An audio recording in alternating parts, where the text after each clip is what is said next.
Hello, everyone. Welcome. How are you all? Everyone who's there right now. I've got 4 people. David, Splendid Isolation, and me so far, but there's 2 others watching that haven't commented yet. That's absolutely fine. I'm sure the numbers will gather. I'll tell you what, we'll play the theme tune, and I'm sure they will. They'll very, very quickly be here.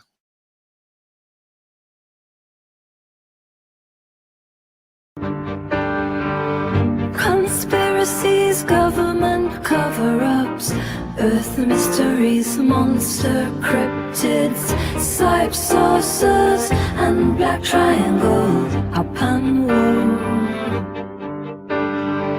Black goo in Antarctica, lizard kings from the 7th star. Men in black and Queen Boudica, up and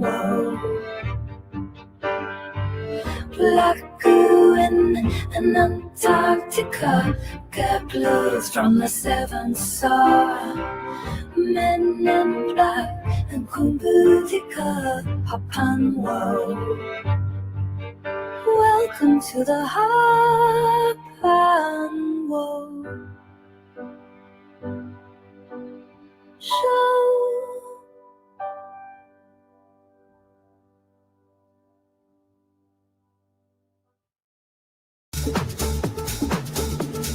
Once I was alone, I was petrified, thinking I could be abducted when the bins went out. And so I spent so many nights thinking about the gray that might be there. But I grew strong, and now I really couldn't care. Save me from the aliens, save me from the government, save me from the men in black who call. Save me from the skeptics, save me from the watchers. Justice must be done for Richard D. Hall.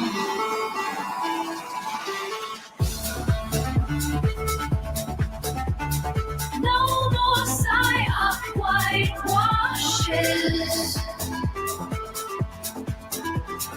No more left in fear.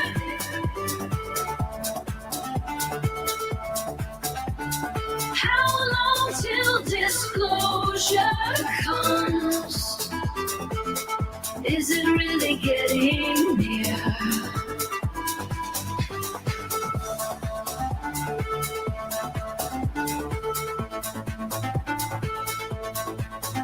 Is it really getting near? Is it really getting near?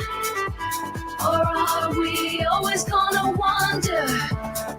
Are we never gonna know? Is it just a way to control us created oh so many years ago?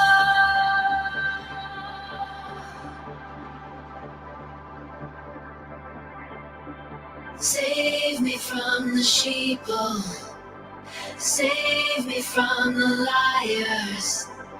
Open up your eyes and see their false flag planned attacks. Save me from the grifters, save me from the spiteful mutant hacks.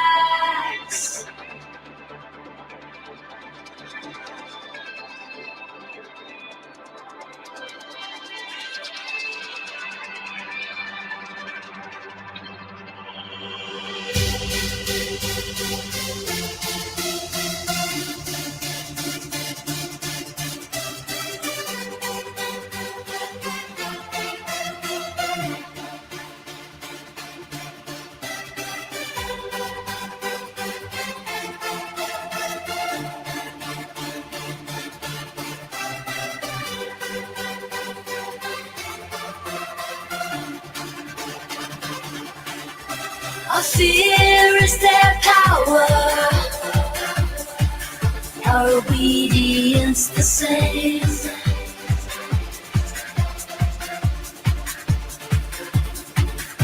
Make quiet acts of integrity always be your aim.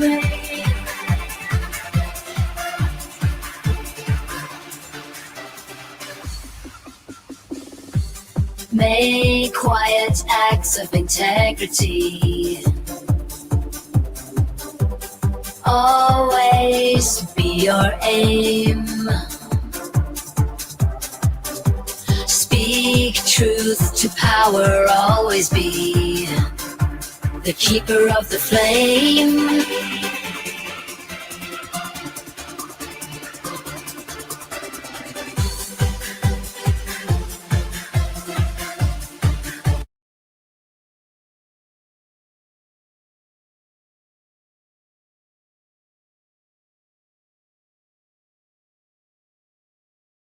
And hello, everyone.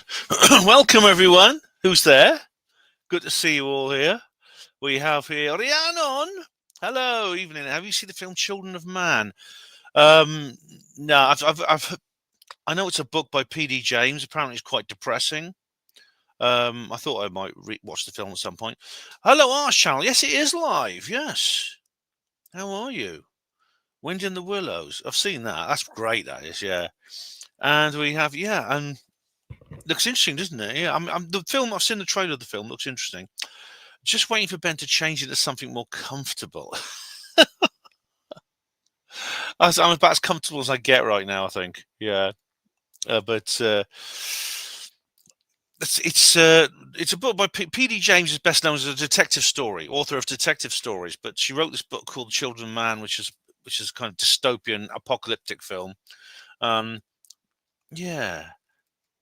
Is this about Bigfoot? Yes, Arch Channel, it is. I better put my glasses on. But how are you all? Yes. Hello, Nihilist Lives Matter. How are you? And we have here. It's really depressing. The first half is well done, but it gets a bit over the top. Yeah.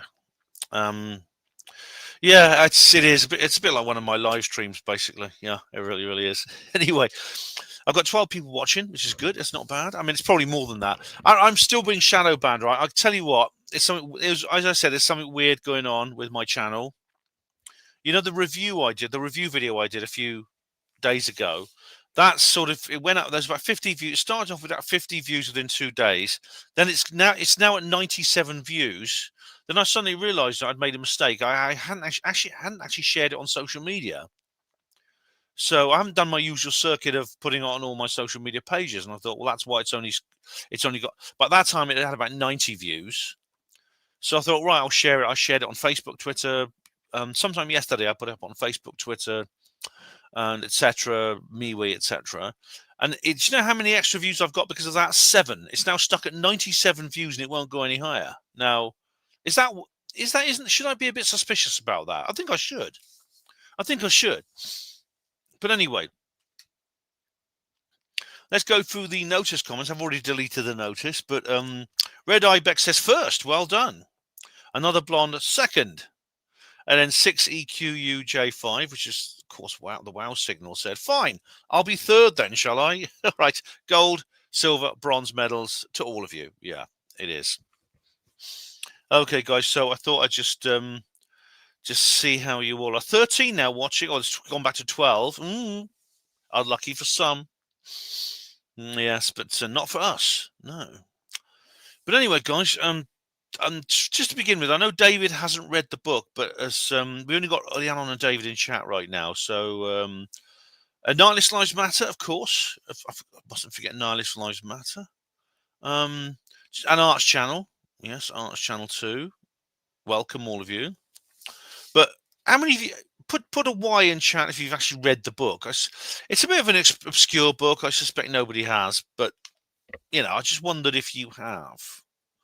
I know in my read parties, generally, I don't get many readers. I tend to get more viewers on the watch parties because very few people read books nowadays. It's a shame. Apart from mine, of course. Everyone reads them. But I'm getting no wise in chat, so I'm assuming none of you read the book, so that's okay. If you haven't, it's not the end of the world. It's a cool book actually. You can read this, I'd say, in a couple of hours. It's quite a short book. Voices in the Wilderness: A True Story by Ron Morehead. I've never heard of it. Is it Mills and Boons? It's Life's Matter. Oh yes, it's about a charming English officer who falls in love with a Bigfoot who's dressed like a typical English farm girl. Yeah, pure Mills and Boone. Barbara Cartland couldn't have done it better. You can see the back. There's the. You can look at the back there, and there's the Bigfoot recordings. Now, I've not actually got the Bigfoot recording because it is actually commercially available. I didn't buy it. Apparently, it is. Apparently, it is like it's not quite. It's not just like a series of noises. It actually there's a kind of radio narrative with it, and the narrator is Jonathan Frakes, who of course is Riker from Star Trek. I didn't know this. I mean, it's he narrates it. Now that's interesting because as Colin Woolford will tell you, Dave's just cryptid romance. Is that now a genre, or there are, believe it or not, there are stories about people having relationships with Bigfoot, believe it or not. Usually the kind of steamy novels that the sort of very, very, very steamy and erotic books that sort of middle-aged housewives write to make themselves millions of dollars. Anyway, but yeah, there are books along those lines. Now, no disrespect to Jude Calvert-Toulmin, who's a friend of mine, and she writes books like that, and she's for her, it's an art form for her. So no disrespect to Jude. But yeah, this book it's the Jonathan Frakes actually narrates it's like an audio and introduces the different sounds. So obviously Jonathan Frakes must be quite open-minded. Because as Colin Woolford will tell you, and as you can find if you watch it on YouTube, he narrates the original 1996 alien autopsy documentary, which was a special documentary done all about it, which goes into the details of it. This is before a lot of investigation was done, and it was just a movie. It was being shown and stuff like that. Now, so I'd say Jonathan Frakes is probably quite sort of like woo-woo if he does things like that, if he narrates things like that. Now, this book is self-published. Now, a little word of advice. If you're self-publishing, and I've learned this through my own experience because my books are all self-published. I started self-publishing actually before it was like cool to do so, before there was like print on demand. So when I first self-published my first novel, it was actually 2002. I've been writing the book since 1999. It was 2002. I had to do a print run and stuff like that. I had to invest like £1,800, £2,000 in a print run. I had to get a business loan.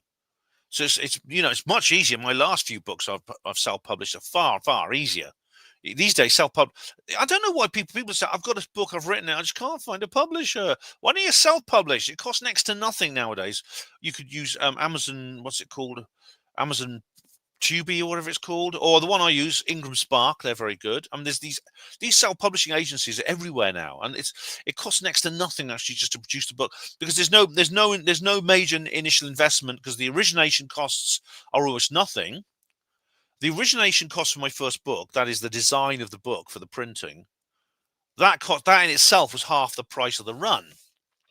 So we're talking like about £1,000 just to get a book ready for the printers.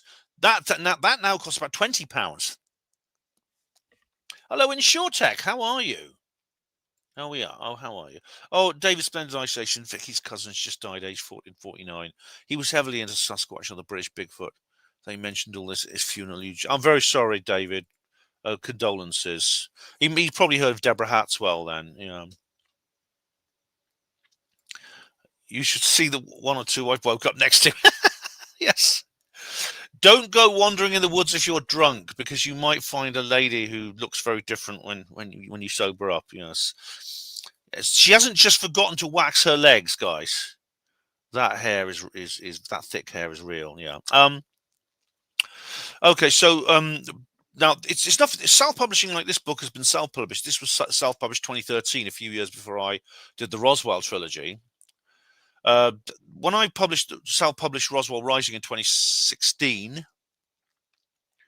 It had been a while. The last one I did was 2004, and it all changed. It all changed. Print on demand came along, and it's pretty cool he did this. Now, although one thing I would do, if you, one criticism I would make of the book, just in terms of its publication, the method of publication, is always.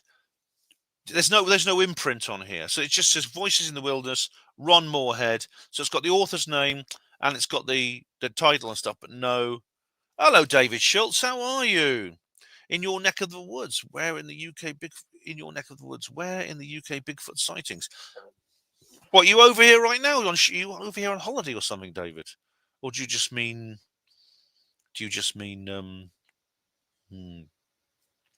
Oh, sorry, Dave. Dave's lost someone else. Her brother died last night, also at 49. Oh dear, I'm sorry. I'm sorry, mate. I really am. Condolences. Yeah, that's too young, 49. I mean, I'm actually past that. I won't say how far past that I am, but I'm actually past that. So deepest condolences on both her losses. Now, an imprint is simply it's simply a publishing company. It's the name and the logo of a publishing company. So, for example, here's my imprint. You can see it there. Oops. If you can't see it, it's the Oldest Press. And it just says ACTAP, the Oldest Press. Now, the Oldest Press is actually a publishing company, right? And you may think, well, who works there? One person, me. It's actually just simply it's simply your imprint, your publishing company that you set up you don't have to like set up a headquarters and bring in staff and have an office. You just have to say you just have to give it a name and an emblem, a logo. It's in the case of most of these small publishing and these self-publishers, the imprint is simply a placeholder for themselves. The Oldest Press is simply just another name for me, and I know it's pretentious, isn't it? It's pretentious because it makes it look like you have some kind of organization behind you when you don't. The organization is just you, but it's just standard form when it comes to publication. Get an imprint. So what Ron should have done, he should have just set up this thing called the Sierra Camp Book Publishing or Bigfoot Noises Inc. or something like that. That's all he had to do. And then design a logo for it. Maybe like a silhouette of a Bigfoot walking through the woods. I mean, there's a lot of publishing companies that have that emblem, just a silhouette of like a Bigfoot walking through the woods. And then he could put that label, he could put that on there, and he could put like or even BigfootSounds.com, which is his website. That will do. Just have like a logo for it, an emblem, and that's all you need. That's your imprint. He didn't do that. That's a slight minor criticism there. Minor criticism. So I've done that. Now, okay. Notes.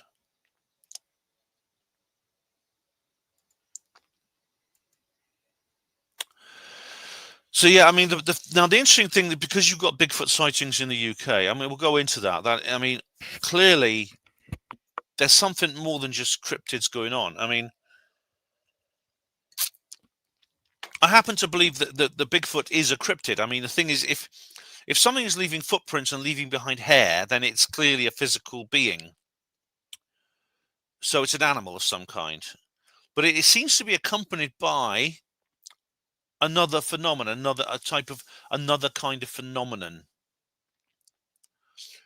And that's what I wanted to go into. Well, let's just watch a movie trailer now, because I just bought it actually on Amazon. It's $8.99 on Amazon. You can rent it for a bit less. Renting is $5.49, so you might as well just buy it. It's David Paulides has a new movie out. It's called American Sasquatch. Knowledge Lives Matter. It may be a childish question, but why has no one found Bigfoot poop? Well, there have actually been samples taken of it. The problem with poop is poop doesn't last very long. That's the problem. It doesn't last long. It's very quickly quickly consumed. There's lots of insects and bacteria that literally eat shit. Not very nice, I know. I'm glad I'm not one of those creatures, but they do, and they get to work very quickly. And indeed, I've seen this with like dog poo. That's just dog, there's dog droppings I find in various places, and very often you go back the next day and they're gone. If it's raining, water will dissolve it very quickly and it'll just sink into the soil. So your Bigfoot scat is actually very, very rare, but according to some people, it has been found. It has been found, yeah. Right, David has brought something up I want to bring up later. That's Melba Ketchum and her research. But first of all, let's just watch this trailer. I'll be really pissed if I get a freaking copyright strike for this. I'm going to be furious because this is a movie trailer, right? Not only is this fair use, what I'm about to do, very obvious fair use, but it's in movie trailers are in the public domain. The whole point of a film trailer is that you play it. Anyone can play it. It's free distribution, no copyright, because the idea is that it can be freely distributed. So let's just watch this trailer. I've actually bought the movie. I've not seen it yet, but here we go. And David Paulides thinks that Sasquatch is both physical and paranormal. This is what I believe. I believe that it's two separate phenomena. Here we go. You should be able to see this. I'll stop it at various points just so I don't get completely and at least copyright struck to pieces. So sometimes even my live streams can be like halted. I've been in the woods. Beautiful countryside. This is North America. All my life, and then I've never been afraid. Is that of anything that's in the woods? But I am just. Is that real? I mean, those look a little bit carved out, don't they? A little bit afraid of these Bigfoots. Was there one there? Do you see one? When you go up there, you're in their backyard. They have been here. North America Bigfoot here for a long time. Oh, there you go. It's not. Oh, look at that. Simply some creature.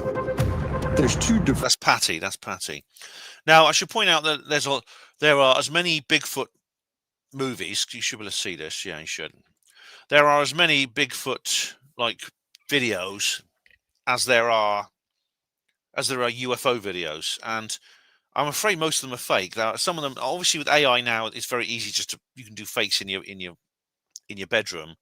But even before then, and even now, sometimes people dress up in costumes, furry costumes, and they've learned that. I mean, obviously, they don't let you see it as easy as you do as Patty. I mean, Patty's real anyway. Patty's real. I mean, lots of people looked at that. You see it very clearly. It's not a costume. That's what the skeptics claim. It's not a costume. But people do dress up in furry suits and wander around the woods, which is not a good idea, actually. Guys, because let's face it, Americans being Americans, right? What they're gonna, they see someone wandering around they see something in a furry creature wandering around. They're gonna get their double barrel shotgun out and they're gonna head out and they want to be the first one to bag one for the shelf. So you're likely to get shot. In fact, it's true, right? When they were making Return of the Jedi was filmed mostly in the Pinewood Studios up in Hertfordshire or in North Africa, the Tatooine scenes. The rest was done in the studio. But during Return of the Jedi, they did actually go over to California and they filmed in the Redwood Forest in the USA. And Peter Mayhew, who's the actor inside the Chewbacca costume, who interestingly was a hospital porter, porter's pride and dignity, they had to give him a gilet jaune, a yellow luminous vest, the yellow vest, just in case some hunter shot him. I thought that was apocryphal, but it's true. Anyways, carry on. Divergent thoughts on what Bigfoot is. Again, is that real or fake photo? One side believes it's an ape, gorilla. The other school of thought is it's multidimensional. I suppose. There's a physical and a non-physical aspect to it. You've got Bigfoot, you've got orbs, and the two go hand in hand. Yeah, that's true. You see, paranormal phenomena are often associated with Bigfoot. We have a Bigfoot sighting and then a UFO sighting or vice versa. Yeah. There is high strangeness. Oh, do you see? Look, they've just found some more of those. See this orb image? Strangeness attached to all. There. There's a new one just been released of these. Now, skeptics are saying they're like birds. It's just birds flying in formation, but I'm not so sure. Look at that. Is high strangeness attached. attached to almost every meaningful Bigfoot encounter. We started tracking this creature. The tracks disappear. They're gone. Some people know some That looks like someone's just made that. They've carved that out with a stick. things that they don't want other Hey, it's Tim Burchett. Is he? people to know. It's pretty surprising what we found. Skinwalker Ranch. Research on orbs, Bigfoot. There were unusual creatures on Skinwalker Ranch. I've got the Skinwalker Ranch. Thereby hangs a tail and a half. I'll tell you. Again, I'd love to go to Skinwalker Ranch. I mean, Stephen Greenstreet went there because he didn't see anything, did he? Older, the guy with the hairstyle. That hairstyle. There's a lot of information that doesn't get talked about. The paranormal things that no ape could certainly do. If you're out to solve the problem, you're going to have to know all aspects of it. I saw a Sasquatch and it vanished into thin air. Through the night vision, seeing something completely different. There's things out there we just don't see. Oh, that's Ron Morehead, who is the author. This is the author of the book. Of course, this is a classic example of what we're talking about. I mean, he wrote a book called Quantum Bigfoot, and I said that's not, as I said in the review, that's not a very good title, but I think he's onto something. He's onto something serious. You understand, has the ability to cloak. It rewrites history. They were astonishing to see. Right here.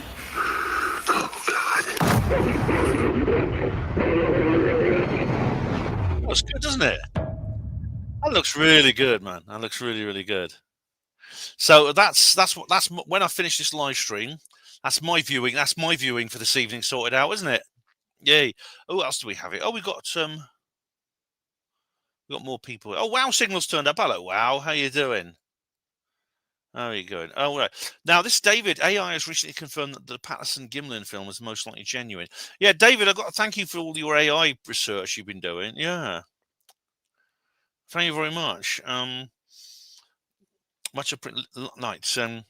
Nihilus says, are the Ewoks hybrids between Bigfoot and the little dude that was in R2D2? Kenny Baker. Oh, yeah. Oh, we got here. Oh, Eldrin Lordy, 123, who has the same avatar as David Splendid Isolation. All right. I'm just going to eat some sausage. So hungry, bro. Oh, well, enjoy it. Enjoy it. In Shortec, Stan. Is it Eldrin Lordy? How come you look like David Splendid Isolation? The midgets. Warwick Davis played an Ewok, and Kenny Baker played R2D. So yeah. Hello. Another blonde. Hello, another blonde. You didn't get notified again. Oh, blimey.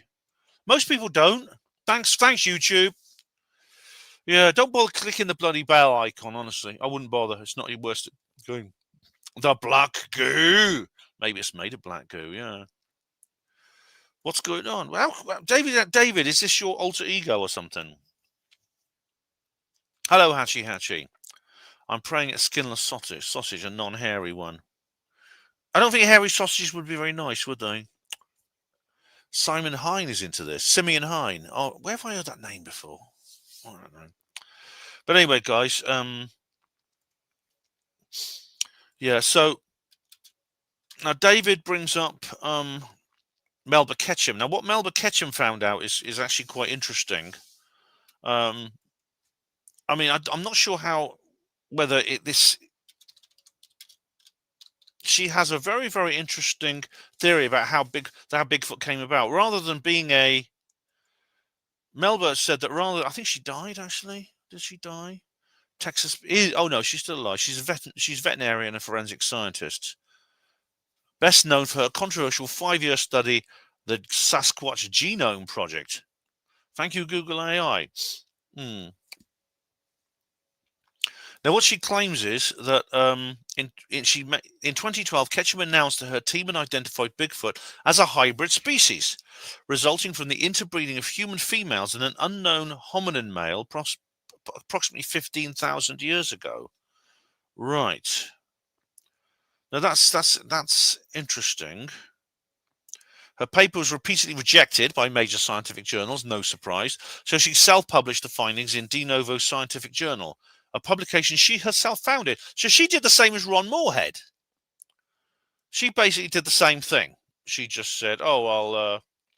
So yeah, so you see, if you're going to write something very, very out there, you have to do that. A lot of people have to do that simply because they're writing something that's so out there. There's some very, very famous books that couldn't find publishers because what the people had to say was just a little bit too far out, and too different from the perspective, from the expected norm. A lot of people have self-published. A lot of famous authors, everyone from Charles Dickens, Karl Marx, etc., in the 19th century, to the modern age, where it's just so easy to do. But it says here, mainstream geneticists has dismissed the results, suggesting the DNA samples, mostly hair and tissue, were likely contaminated with human DNA or belong to known animals like bears or raccoons. I don't know if that's actually a conclusion or whether it's an assumption. Maybe is that really true, or is it just an assumption? Because I think some of them just maybe assume it rather than rather they assume that rather than knowing it. Rather than look, because maybe they didn't even look at the evidence. They just saw, must be contaminated. Because skeptics do that all the time. I don't need to look at it. I just know it's not true. That, of course, is the ultimate rational position. David's talking about the beast of Tunbridge Wells. That's a good example. It didn't exist. All the accounts either being fabricated or greatly embellished. I don't look at the origins of that, because very often there's like a trail. So Melba Ketchum was basically saying that the Bigfoot essentially didn't exist until 15,000 years ago, when it was the creation of a hybrid. It was a hybrid creation between a human and a non-human. So now hybrids are interestingly, hybrids exist. I mean, there's lots of them. In fact, little Rabbit the mule that Ron talks about, because Ron, the horses and beasts of burden in this book are they're almost like kind of one of the characters. He's always like talking about the horses. They all have names, they all have personalities, and he's got this mule called Rabbit, who's really awkward. They say stubborn as a mule. And actually, Rabbit fell down. He fell off. He fell down on the trail. Like some of the horses didn't. They actually did survive. They weren't hurt badly, but they fell a couple of times on this very steep trail. And Rabbit was one of them. But what is a mule? A mule is a hybrid species between a horse and a donkey. Now, the problem is that, of course, it's very well known that you can't breed mules. Mules are infertile. They cannot breed. You try and breed them with a horse or with other mules, you'll get nothing. And as Nihilist Lives Matter says, that hybrids generally can't reproduce. It's very rare for a hybrid to be able to reproduce, whether with another hybrid or with another pure species. There's other hybrid species as well. There's shoats. On Malta, they have these creatures called shoats. They look like sheep, but they are actually a hybrid of a sheep and a goat. Another blonde here says she says, male horse, female donkey. Some mules have been known to have offspring. Oh, no, they do. Some do. It's pretty rare, though, I think, another blonde. I think it's so rare that I don't think, in order to maintain a breeding population, you have to have, I think, over 50% of the population fertile. And there's many other examples. Peppermint is a hybrid plant. So, for example, what's peppermint? Because, of course, peppermint is a very common crop. It's a hybrid plant.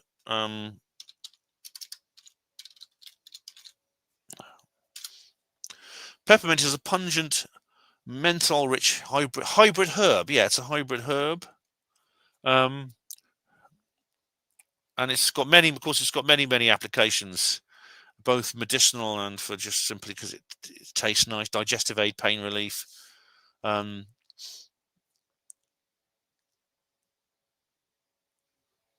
It doesn't actually say on Google exactly where it comes from, or what its parent plants are, which are two separate species of plant. I say here, what are its parent plants?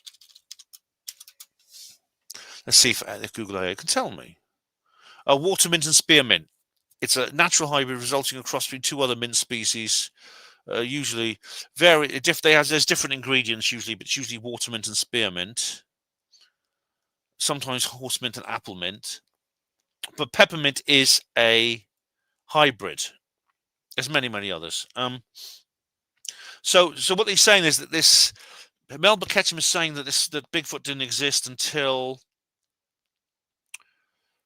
about 15,000 years ago. Then it emerged out of a hybrid bonding between a human and a non-human. That makes the mind boggle, doesn't it? That's one for one of these erotic novels I told you about. And then there was a hybrid produced, and there were more than one produced, and they managed to breed. Now that doesn't seem likely.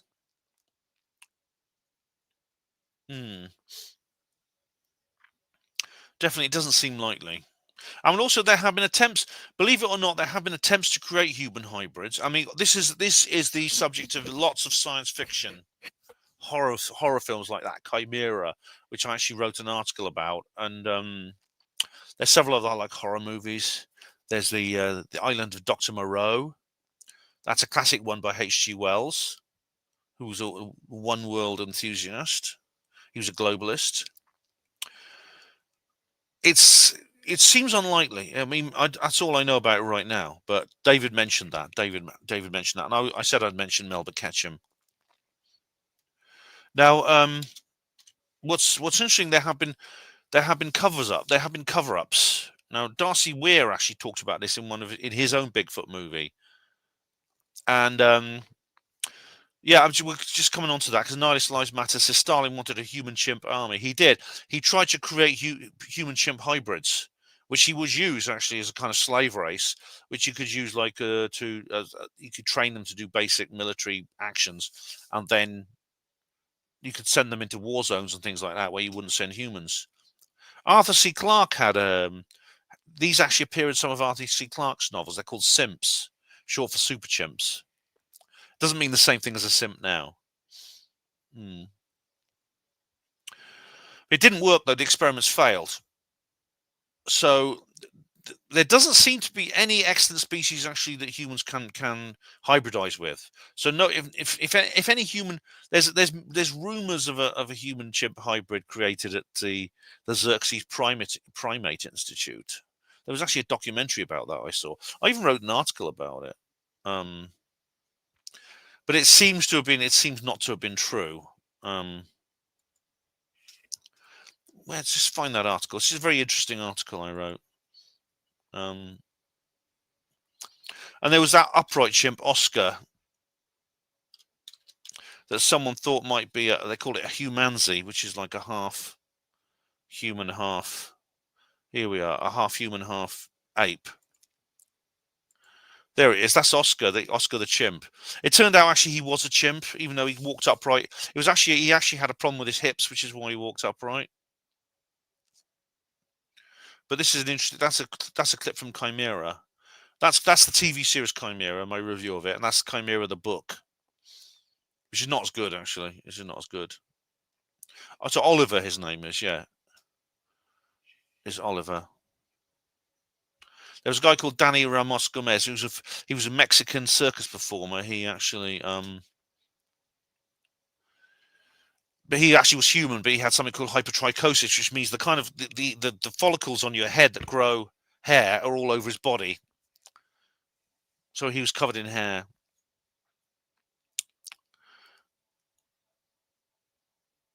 The Island of Dr. Moreau, which probably inspired. There was also someone called Maureen Duffy wrote a book called Gore Saga, and there was Michael Crichton wrote one called Next, which was about that.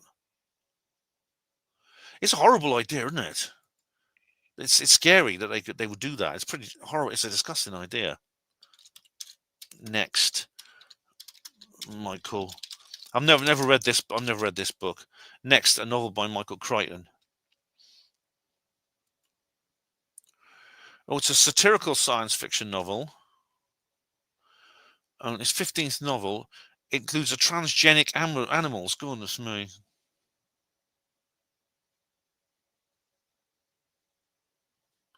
They illegally introduce human genes into chimpanzees to produce a transgenic chimpanzee who can talk and is childlike but reverts to chimpanzee patterns under stress. All right.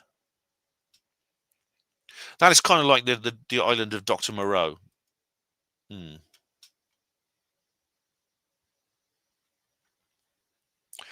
Are the Bigfoot and the Nephilim?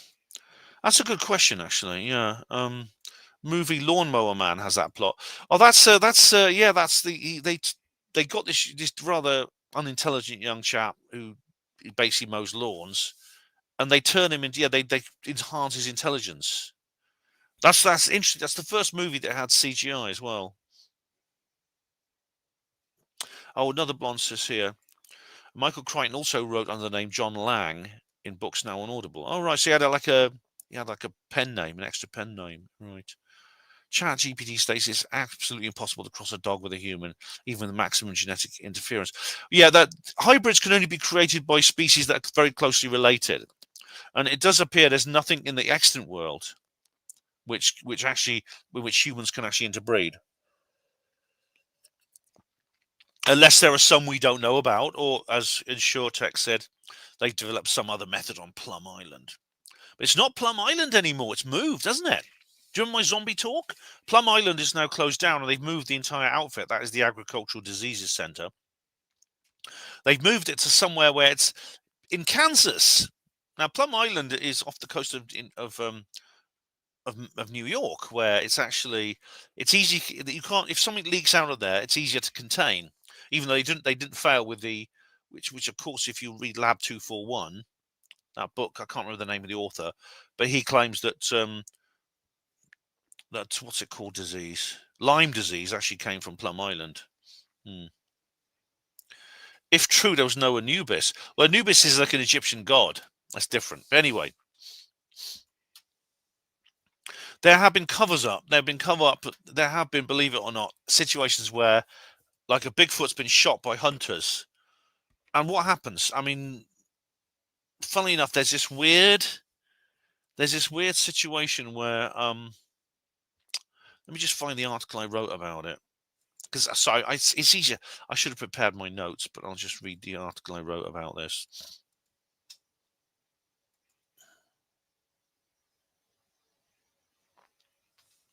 Because there was the Minnesota Iceman is a good example, right? This was a creature that was found. This creature was found in this was investigated by Bernard Hovelmans and Ivan T. Sanderson. These are two guys who were mentioned in the book. And they actually invented this. They actually discovered this creature that had appeared in the 1960s. It was called the Minnesota Iceman because it was found frozen in ice, and they actually put it in a box and kept it. And they kept it in a freezer. And apparently, it's not certain exactly where it came from. Some people thought it might come from Russia, or it might have come from Minnesota, USA. But the FBI and the Canadian Customs once investigated it because they thought it might be a human who'd been murdered. They took no further action when they realized the creature was not human. Now, Hovelmans and Sanderson went and investigated it, and they concluded that it was definitely real. They studied the body very carefully. But then in 1968, something strange happened. The exhibit was withdrawn from display, and when it was returned, the ice block was now containing a very obvious latex dummy. This dummy was sold on eBay for 2013. So what happened to the original corpse? The original corpse. The Iceman's promoter, Frank Hansen, said in 1968, shortly after Sanderson and Hovelman's article was published, he was visited by some officials who told him that they needed to take away the body temporarily for examination. When they did it, all they got back was the rubber model. Now, what does this mean? It means that why would some men in black or government agents come along and steal the body of a Bigfoot? I mean, why would they do that? This is the sort of thing they do with aliens. Why would they do it with Bigfoot? That's the question. Is there something about Bigfoot, or people knowing that Bigfoot exists, that would actually cause some kind of upheaval? ontological shock. I've got another article here. I wrote this in 2020.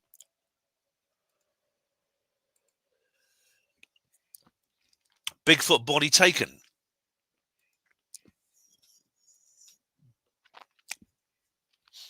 And I say that the existence is proven beyond reasonable doubt. But then in 2013, a man in Pennsylvania, USA, called the emergency number 911 and made an astonishing report. He'd been out in the woods and shot a Bigfoot, and the beast was left lying dead in the forest. He also found numerous footprints in the area. Then people saw military helicopters, police presence, moving on where the creature was. Again, they do this with UFOs and aliens. So this is exactly what happens at a UFO crash retrieval, like Roswell, Aztec, Pentuck, etc. Why would the deep state, the Illuminati, whatever you want to call them, why would they suppress the existence of Bigfoot? It's not as if they have the key to free energy or anti-gravity. And I think, and you can talk about this, I think that the reason they do it is because it's to do with psychology and culture. Psychological warfare, cultural engineering. They've probably decided, and they've decided the same thing about aliens, but they've decided this about Bigfoot as well, maybe Nessie and other cryptids, is that for us humans to know we share this planet with such creatures would be detrimental to the status quo. Upright locomotion is actually quite rare in the animal kingdom. Humans are the only accepted living primate that walks that way. There used to be others, like Gigantopithecus, which may be what Bigfoot is. Our closest known relatives, the chimpanzee and gorilla, they walk on all fours because they're primarily tree dwellers. They're extinct apes that used to walk upright. And its description matches one of those. It could be that the psychological and cultural effect of Bigfoot, Yowie, Yeti, being real, could cause people to think and feel in a certain way. It might give us some kind of subversive affinity with the natural world. So I would say then that Bigfoot hunters need to take the same precautions that ufologists do. Be prepared for the cover-up when you make your report. Collect evidence, keep it secret, photos, DNA samples, spore, plaster casts, etc., other physical specimens and stuff like that. You need to be ready for that. What do you guys think? Do you agree? Tina says, Michael Crichton was a medical student, wrote on his pen name so the university didn't find out. Really? I mean, what would they have done if they'd find out? Would they really have kicked him out for writing books? Of course. Well, yeah, of course. You get cancelled for almost anything, don't you, these days? Hello, Tolkien Study. How do you do, sir? Yes, it's correct. He went to Harvard and he wrote under a different name, right? Bigfoot is interdimensional. Well, there is a phenomenon similar to Bigfoot, which is, yes. Tina says, in my opinion, they keep all the secrets to keep control. Knowledge is power. Exactly. They don't want us to know. Really, the existence of Bigfoot would be like a disclosure thing. There are direct parallels with UFOs. It's actually quite uncanny. It is pretty uncanny. But that's exactly what they do, you know. Now, someone's brought this up. The paranormal connection, right? Because what you just saw in that trailer, I'll be watching the whole movie later this evening. But in short chat, we'll get onto that. The Smithsonian Giants, yeah, we'll get onto that. Where Bigfoot appears, I mean, I believe Bigfoot is a cryptid. There is a phenomenon called Bigfoot, which is a cryptid. There's no doubt, but there is an associated phenomenon which is superficially similar, but it clearly is more than that. It's something different. And I mean, there's examples. And I mean, we just heard in that trailer. I mean, no doubt they'll go into details in the movie when I watch the movie. Maybe I can do a review of the movie as well. Do a watch party of that. I mean, probably not, because it just will be covering the same subjects here. But I might do a written review of it. But the people see Bigfoot and they see other weird things as well: UFOs, orbs, and indeed at the Sierra camp they saw this. I don't think there's anything wrong with showing you this little clip from Missing 411 The Hunted. It's just a short clip, which I mentioned in the review. This is like the neon light thing, the lightsaber. Other guys that report orbs when I wasn't here. Me and my friend Bill saw one night was a big blue ball coming down from up here. See orbs, slowly moving, definitely controlled. They also heard like clicking sounds. I mentioned this in the review, like clicking sounds all around the camp, and they heard like a whining tuning fork sound above them. Some type of intelligence about it. They never saw a UFO though. And if you were just looking up there, you would think it was the moon, but it was blue. It was moving down. We lost it behind the trees and went over there. So I don't know what to think of that. David, you don't know what to think about any of That's this at the stuff, Sierra camp. That's David there. So you see, like Ron and his wife Kerry stayed at the camp for 3 days. Yeah, they brought their wives and kids with them, and they weren't scared of this thing. They obviously felt that it was harmless. It was not a harmful phenomenon. We were in a tent. It just it wasn't this dark, but this thing, what it was, just kind of starts moving across over here behind us. Elongated light, about probably 3 foot long, probably about that big around, and just a rod of light. You're about to see what you're about to see. Though is not a video; it's a reconstruction, but it's an animated reconstruction. But this is what they saw. Tell people when I talk about it, it's like a Star Wars saber. Star Wars lightsaber. White, yeah, look at that. Glowing, but not bright glowing, just glowing. And wow. It just moved slowly through the trees, definitely controlled, and dissipated over here. That's an example. Is it embarrassing to talk about? Yeah. No, I don't care. So that's what we're talking about here. That's exactly what we're talking about here. Oh yeah, and Tolkien says, yeah, they keep the main paradigm reality together by keeping out anonymous. Yeah, exactly. It's very important that we don't believe that we believe there's nothing weird, nothing abnormal. Everything's just humdrum and mundane, guys. Just get on with it. Just get on with your slave work. Orbs. You know Colin Wilson, a British writer, wrote about this as well. Do I know Colin Wilson? Colin Wilson was a brother. Hospital porter's pride and dignity. Yes. Colin Wilson was a porter at the Queen's Medical Centre, Nottingham. Yeah, he was. Nice. I wonder if they've been drinking whiskey around the campfire and telling each other scary stories.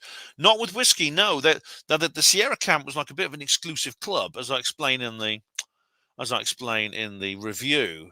In fact, only a handful of people even knew it existed, or if they knew it existed, they didn't know where it was. They kept the location secret. It's ever since it started in the early 50s. They were like, they were just sort of like,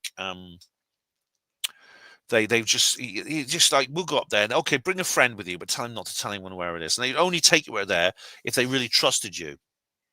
And it worked because the location is not known. In fact, well, it's not any location now. Unfortunately, as I explained in the review, the Parks and Forestry Services unfortunately demolished the shelter and they broke up the stove because they said, well, these are buildings, they're buildings, and you're not allowed to put buildings in a national park. It's actually against the rules. So they demolished them because they didn't have planning permission. Even though, of course, as you know, if you read the book or if you examine this case, this building, this shelter was simply like there's a few trees together and they basically created a palisade of rough planks which they cut from tree trunks and they used like a wire to like hold them together and that's all it was. So that's not a building, is it?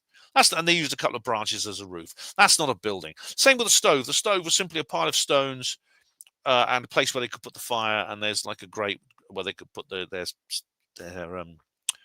all their equipment. He was a hospital porter. That's right. I've been reading all his books. He's quite chatty. He's quite something, isn't he, old Colin? Yeah. Tolkien says, you know the Joe Rogan joke about Bigfoot? He says, you know what you don't find when hunting Bigfoot? Black people. It is a very white thing, isn't it? It's very white. It's very white. I think we need some affirmative action to keep the white people out. Yes.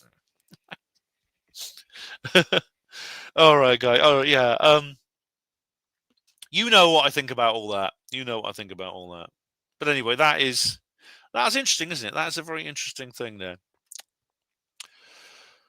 So yeah, and then it got worse, actually, unfortunately. In fact, I was talking to someone about this, and she told me what happened.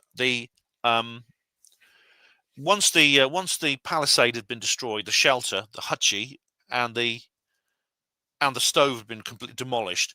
Paulides actually shows like the planks just lying on the ground and this pile of rocks where the stove used to be. The guys still went up to the camp and they just lit an open fire, and they had tents. But then, if you remember the forest fires a couple of years ago in California, unfortunately the forest fire swept through that area, and now everything's gone. Everything is gone. Now, of course, they could obviously the forest, like forest fires, don't destroy a forest permanently. Obviously, everything will regrow, and they may set it up again. But for the time being, there is no camp. There is no camp, I'm afraid.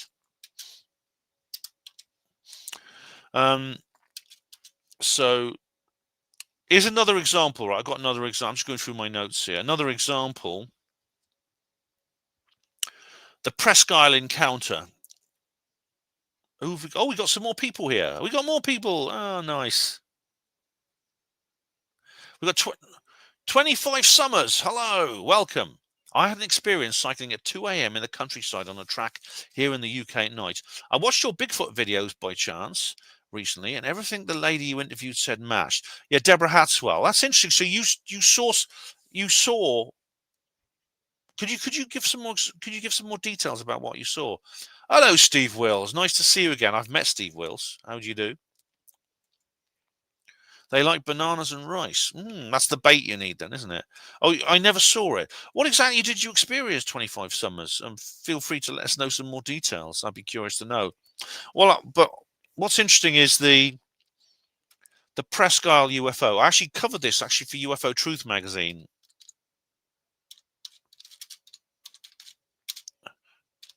UFO. Now I say UFO and Bigfoot, right? This is really, really strange.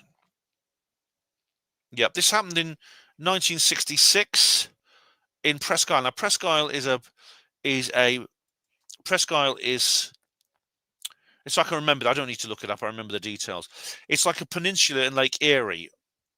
You know the Great Lakes along the border between the USA and Canada. There's these Great Lakes. One of them's called Lake Erie, and there's this peninsula called Presque Isle on the southern shore, on the Pennsylvania shore of Lake Erie. Now, it's a beautiful place actually. I had a bit of when I was quite young, when I was like, well, I wasn't a kid, but I was like 20 something. I had a kind of like I don't have time to go into detail, but I had a kind of emotional explosion when I heard about Presque Isle. It's a long story.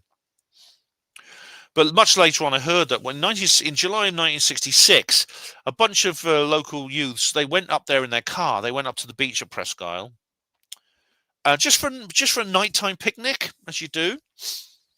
And it's lovely weather and stuff like that. And then they were out. They were just about to get out of their car. And then they looked over, and then they saw a flying saucer land in the distance. Now it wasn't very close. It went down behind the trees. They never saw it actually touch down, but they saw it coming down behind the trees.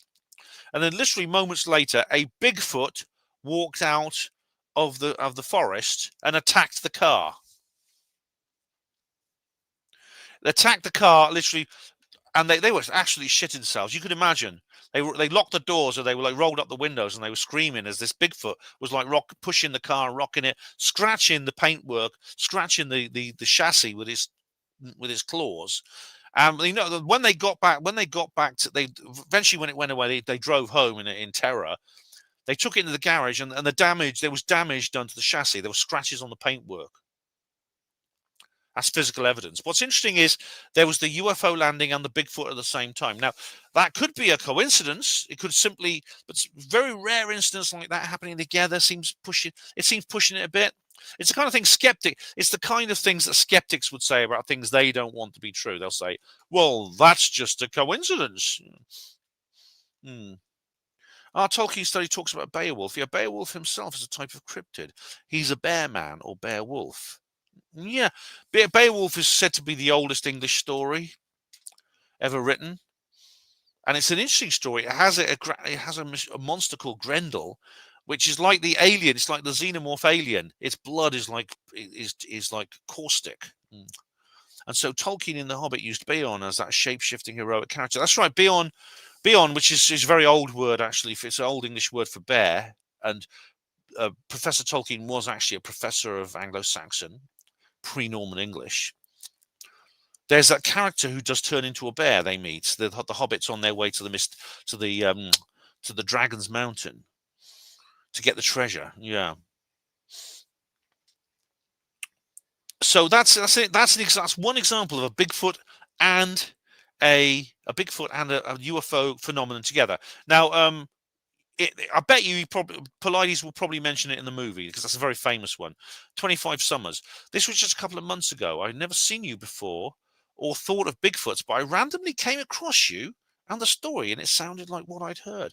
All right, cool. Well, did you hear a noise? I'm glad you enjoyed the video. I'm assuming you're talking about the British Bigfoot, where I actually walk up to Boars Hill near Oxford, where someone called Matthew Arnold, who's actually quite a famous poet and polymath at the university, he actually saw something there. I mentioned it, isn't it? I mentioned Matthew Arnold. I think it was 1877. Matthew Arnold, Boars Hill. Yeah, Boars Hill. Yeah, he was walking between Oxford and Boars Hill, and he came across this Bigfoot thing. And there's this weird mound, an artificial mound there called Jarn Mound. It's a really weird thing. But he was a famous poet and thinker at the university. And in 1877, he was walking up through the woods, and he saw these things. Now, he's Matthew Arnold was the guy who coined the phrase "dreaming spires of Oxford." That dreaming spires, which we all know about, which inspired my conference, Dreaming Saucers.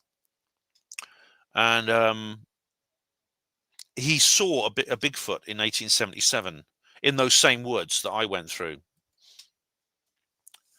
Oh, Matthew, you love Matthew Arnold. Yeah, he's cool. All right, Tolkien study. I have to say, Ben, you must visit America again, and don't be afraid to stop by New England, which I hear England is named after. Well, David, I'm sure I could go and visit David Schultz, couldn't I? Yeah, it'd be nice to see him. Yeah, I'm going back there. I can't afford it this year, but I'm going back there. Well, next year, I've got to go next year, but I've got to go to Contact in the Desert next year. Because, of course, it's 2027. It's Roswell 80, isn't it? It's Roswell 80. I've got to go. Oh, yes, coincidence or coincidence, you call it, as Tom Bombadil says. Yes, good old Tom Bombadil and Goldberry. Yeah. Now that they didn't actually adapt that chapter for the movie, but it's kind of an interlude. But I really enjoyed that chapter. And in the book, it's where where Frodo first puts on the ring as well. Whereas in the film, he actually puts it on at the Prancing Pony and Bree when he's when he has that instance where he gets into that scuffle and he falls over. But in the book, he actually puts on the ring first when he gets to Tom Bombadil. Yeah. Oh, Grendel is descended from the line of Cain and the Nephilim. And well, someone was asking if this was one of the Elohim or the Nephilim. Yeah. Right. I've been cycling this path, says 25 Summers, regularly at night. I've never heard anything until lately. There's suddenly lots of broken branches along this remote route. I haven't heard it again since. Yeah. I'm in Buckinghamshire, Ben, not far from Oxfordshire. All right. Well, feel free to email me more details if you want to talk about it privately, 25 Summers. My email address is on the website, it's on the blog. I'll just show it to you. Yeah, you can email me. There we are. That's my email address there, bennyj74@gmx.co.uk. It's not a hyperlink, unfortunately, but you can still get me there. Yeah. But yeah, so Bigfoot is another reason for thinking there may be a paranormal element to some Bigfoot sightings. Is they're sometimes seen in places where the cryptid phenomenon, the cryptid explanation doesn't make sense. Now, of course, the classic place you see Bigfoot is in the Rocky Mountains, the Cascade Mountains, the vast wilderness of the flyover states of the US and Canada, and places like that, such as the Himalayas, this Australian outback. I mean, all these very remote areas have their own wild man kind of legends, Bigfoot type creatures. And you could understand that. But what about when they appear, as you say? I mean, David thinks it's not true. What are they in the middle of Tunbridge Wells, Kent? Can you imagine Bigfoot in Tunbridge Wells? Can you imagine Bigfoot being disgusted and writing to the BBC? And what about Jan Maccabee's sighting? This was where she lived in Ohio, and she lived in this town in Ohio. Her husband Bruce sadly just passed away, but she and Bruce lived in this little town, and it's like it's not a big city, but it's a sizable town. They lived within it. She had a sighting, not far out, not outside the town, within the town, in some woods just 100 yards from her back garden. And what she described, again, it's like it was humanoid in shape, but it was like the thing in the film Predator. It was a kind of like fuzzy blob, humanoid blob, as if it had some kind of cloaking device, which is in the film Predator. Hello, Pooja Pants. How you doing? Nice to see you. Welcome, Pooja Pants. So that's another example. Let's have a look at my notes. I think we're almost through this now, I think.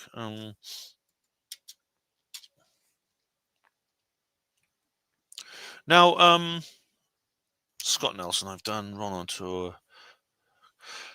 So the connection to giants. Of course, there are giants. Now, these giants, I think, may be separate because giants, as I said this in the review, there's the Paracas skulls and the giants of Nevada. There's this big, someone mentioned the Smithsonian Institute. There is a skull from a man who would have, they know from its size that he would have stood about 12 feet tall. There was a whole series of skeletons found in Iraq recently, where there's about 10 of these. There's about a dozen or more of these skeletons. There's also like some tools and eating utensils and other things to match. These are all about 10 to 10.5 feet tall, or something like that. And one is, I think, now the tallest known man in the world is a guy called Robert Pershing Wadlow. He died quite young. He died I think about 1920 at a very young age. He had like a pituitary gland problem that caused him to expand. Of course, this unfortunately meant he sort of aged prematurely and died. But he was 8'11", so he was 1 inch short of 9 feet. Now, the Goliath, the novel, the creature mentioned in the Bible, who King David as a boy killed with a slingshot. Goliath, the giant warrior, I think he's described in the Bible as being 5 cubits, so that's 9 foot 4 inches. So he's huge. These giants found in Iraq were like about 10 to 10.5 feet. And the Smithsonian skull must have come from a man standing about 12 feet tall, roughly twice the height of your average grown man. And indeed, like I was going to ask one of the guys at the conference, one of the Amerindian shamans, from the Shoshone Nation. They have legends of these creatures that lived in Nevada long ago, and they used to hunt humans for food. Now, the giants of Kandahar, Pooja, I've heard about that. Now, this is I think this is just like this was made up. It's a story set. It was a story actually quite recently during the American-led invasion of Afghanistan, when they were not looking for Bin Laden because Bin Laden was Bin Laden was in a hospital in Egypt on his deathbed, but they were supposedly hunting Bin Laden, and they came across like a giant. I've heard that's okay. I don't have the details to hand, but last thing I looked, it's actually fake.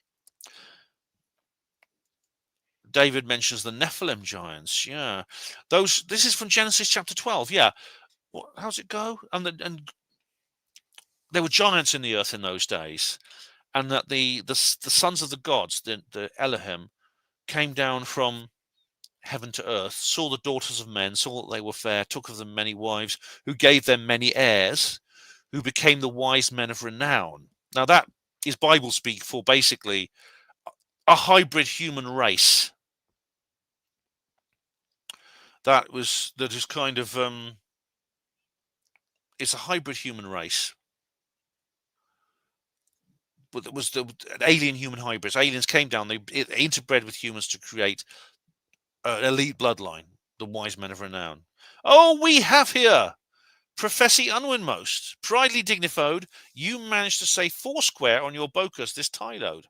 Yeah, I honestly, last night I was so tired I almost collapsed. I was watching Sweet Fox's video and I just went, oh, and I just couldn't stay awake any longer. And I went, oh. Yeah. Oh, David Schultz says, if you're coming to Maine, give us a heads up now. It's about -5 degrees and cloudy. Oh, maybe I'll wait till the weather improves, David. And David Splendid Isolation says, and these giants were properly proportioned to their height, unlike giant men today, who have a genetic abnormality and aren't proportional. Yeah. Although we know, David, they would have had to have had bigger muscles. So they would have looked very, very muscular. We know this because of the size to body weight surface ratio, which means if something's very, very big, they'd have to be a lot stronger. It's just simply to carry themselves in the gravitational field. There's like an inversely proportional effect with gravitational fields. Tolkien study. My friend Rory Stewart ran for mayor of London. I think he was in Afghanistan and studied with me. Oh, Rory Stewart, you know Rory Stewart? Yeah, he's quite based, isn't he? Was he with UKIP or was he with Reform? I don't know. But I know who you mean. Yeah, he's quite cool. He's been on podcast of the Lotus Eaters. Yeah. Pooh Japan's Jack and the Beanstalk, Alien Giants. Yeah, Jack and the Beanstalk is about a story about a young boy who finds these beans that create. What do they create?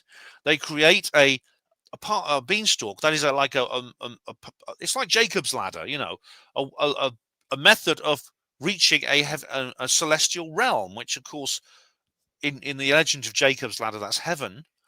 But in the case of Jack and the Beanstalk, it's like a celestial realm up in the clouds, where there is this giant who says fee fi fo fum, etc.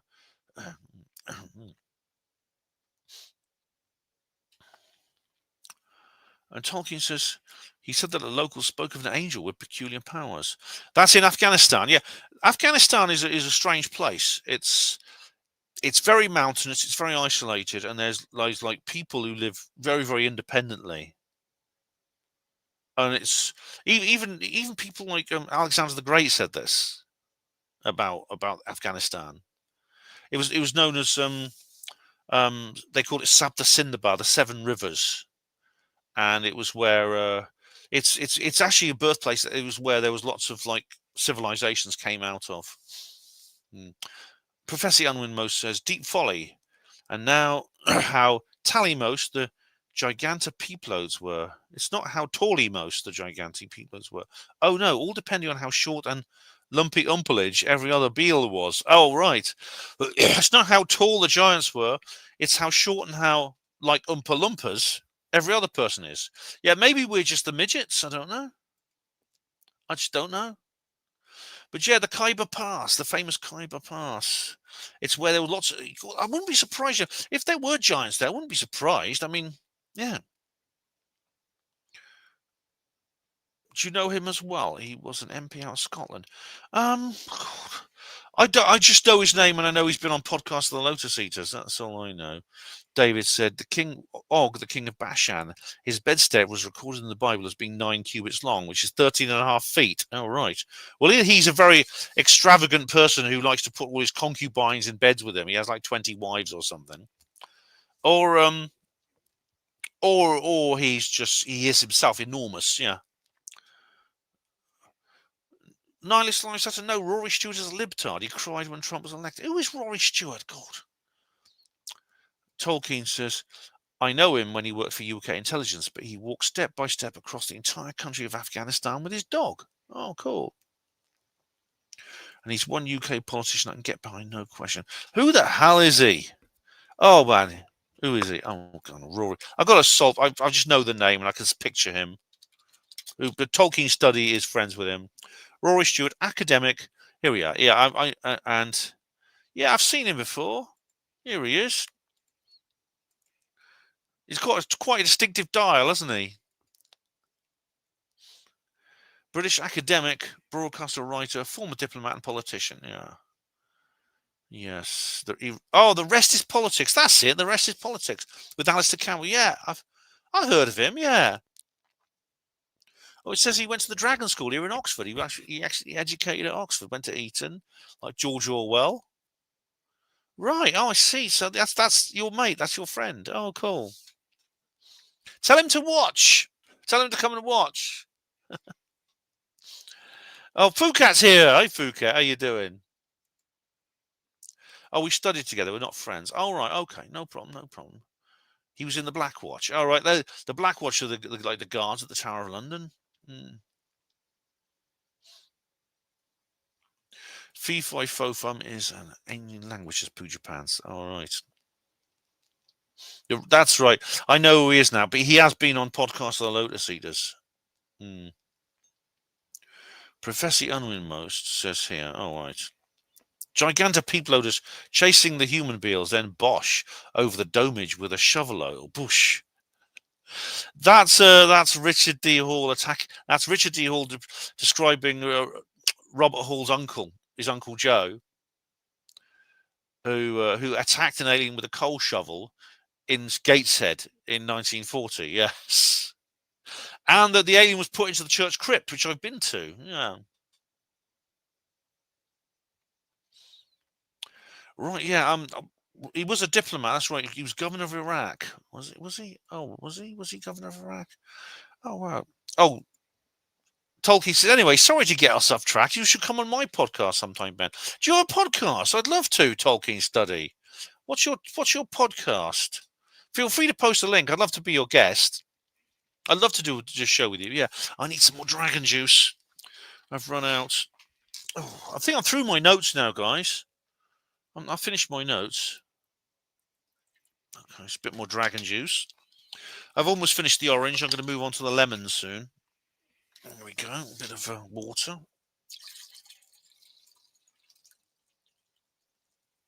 Okay. I've got a bottle of wine as well. Yeah. So I won't drink now because I'm broadcasting. But is that everything in my notes? Oh, it's called the Mr. Aelis channel on YouTube. Oh, I'll have to find that. Mr. Aelis.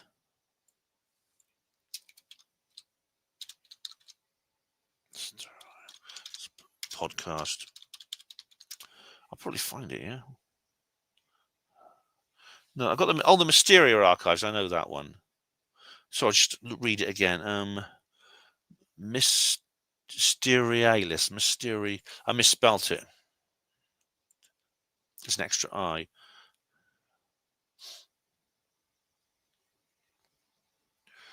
Oh, here we go. John Rasmus Houston. Is that you? Oh,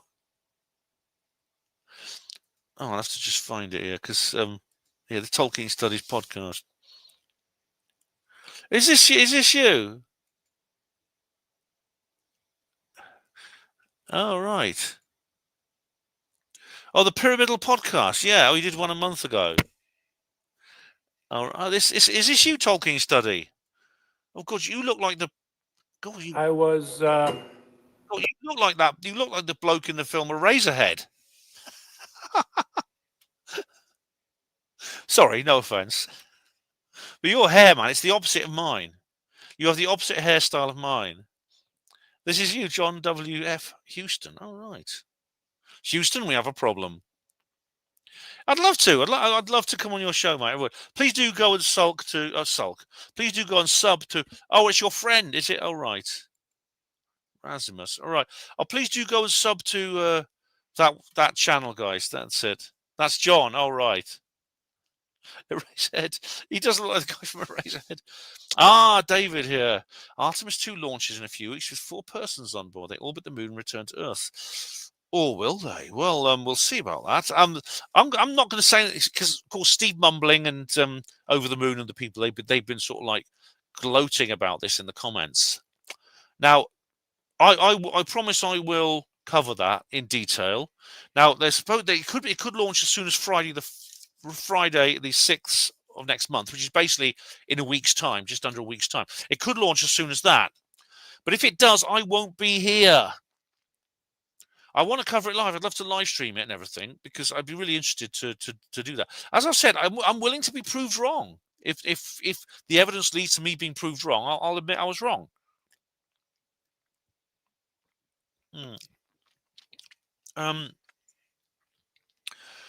But you know, it's unfortunately the reason I won't be there is because I'm speaking at the UFO and Paranormal, the Essex UFO and Paranormal group. By the way, you're all invited to come along if you want. Feel free to come along if you can. The details, I'll just show you the details. Well, I've been on the Hapanmo Voice for bloody ages. I've been advertising on the Hapanmo show. But yes, we're going to Essex. Don't forget your leg warmers and your dream topping. There we go. And don't forget to say fucking hell as you walk through the door. Here we go. This is the details. Balmoral Community Centre, Salisbury Avenue, Westcliff-on-Sea, Essex, 7 p.m, Friday the 6th of February, which is basically next Friday. All right, guys. So you're welcome to come along to that if you want to come along. Please do come to that. You'll be very welcome. Good to see you. Artemis 3 will be the moon, the manned moon landing. Yes, this is orbital. This is an orbital. It's said to be orbiting the moon and coming back. Bit like the way Apollo 8 didn't. Tolkien study mentions Eddie Spectre. I've heard of him too. He demonstrates his Spectre device, which is a Tesla coil inside a pyramid. I heard of that too. Yeah, Southend. Yes. The only way is Essex. Yes.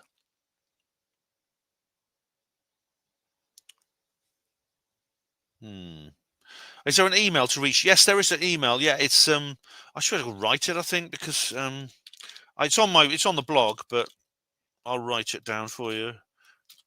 But I'd love to, Tolkien. I really would. That's my email. There we go. Whoops, if it'll post. Okay, Benny J. That's correct, isn't it? gmx.co.uk. Yeah, feel free to get in touch. I'd love to. I'd love to be on your show. I'd love to do a show with you. Good. It's good that other people are creating content. That's fantastic. That's absolutely fantastic. Ben's going to the moon. That's why he's not here. You know what? If someone really wanted like a deep space mission, I'd say sign me up, man. To get off the Earth and live in another planet. I mean, the Earth is just so stressful, man. So stressful. I think to myself, I mean, I think sign me up. I think sign me up, man. Anyway, guys, I think that's everything in my notes. I'll just double check. I don't think there's any connection to the long-skulled people. I've got Maria Wheatley's new book. I haven't read it all in detail, but I read a couple of little bits of it, and I'm familiar with her theories on the long-skulled people and the evidence she's collected. It appears the long-skulled people are simply very much like us. They're slightly shorter. They have different shaped heads, but they are essentially human. And it's possible we are hybrid species with a long skull. Do you know we are hybrid with Neanderthals? Do you know that? Oh, David says here, one of the astronauts is female. Yes, women are going to the moon for the first time, but they're basically redundant and not necessary. Oh, triggering! I'm triggered. You misogynist pig. You evil! You're going to be cancelled now. You're going to be banned from Facebook. I mean, as you know, I'm an anti-feminist, David, but I think that's a little bit harsh, honestly. I think that from what I gather, this lady is actually an experienced and expert astronaut. Rhiannon says here, but that being said, for goodness sake, don't let her drive. Don't let her drive. And let her do all the cooking. Oh, naughty! That was naughty, our Ben. I'm quite a lot Neanderthal according to my DNA test. I have the Neanderthal gene for not having a hairy back. All right, I think my back's hairy. I don't know because I can't actually see my back, and I don't have a partner, so I haven't. No one's looked at my back for years, well, except when I was at the swimming pool. But all people are kind of like part Neanderthal, especially white people. More so than black people have a lot of Neanderthal. So there was a time actually when we were actually interbreeding with Neanderthals. Now that appears is possible. It's not. See, it's not the same as the. See, I don't see what Melba Ketchum describes is a bit. It's a bit unlikely. Yet the possibility of breeding. It's possible we were actually so closely related to the Neanderthals that we were actually mutually fertile. Not just to create and what's more, the hybrids themselves were also fertile. So it's possible that the Neanderthals were more a subspecies than a species. In the same way you get interracial people. People of different races can have babies, and those babies will not be hybrid, they'll be fertile. Right. We have here Professor Munmo. She says the Golga Frinchums in the Artimode Moonage rocket. Right. Some people, even if you said that not in Unwin Knees, some people might wonder what you're talking about.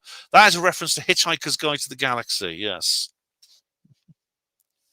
Whatever you do, Professor Unwin most, make sure you know where your towel is. Don't let her park the lem. Oh, you were on Art Bell. Oh, cool. John is well known for John Titor.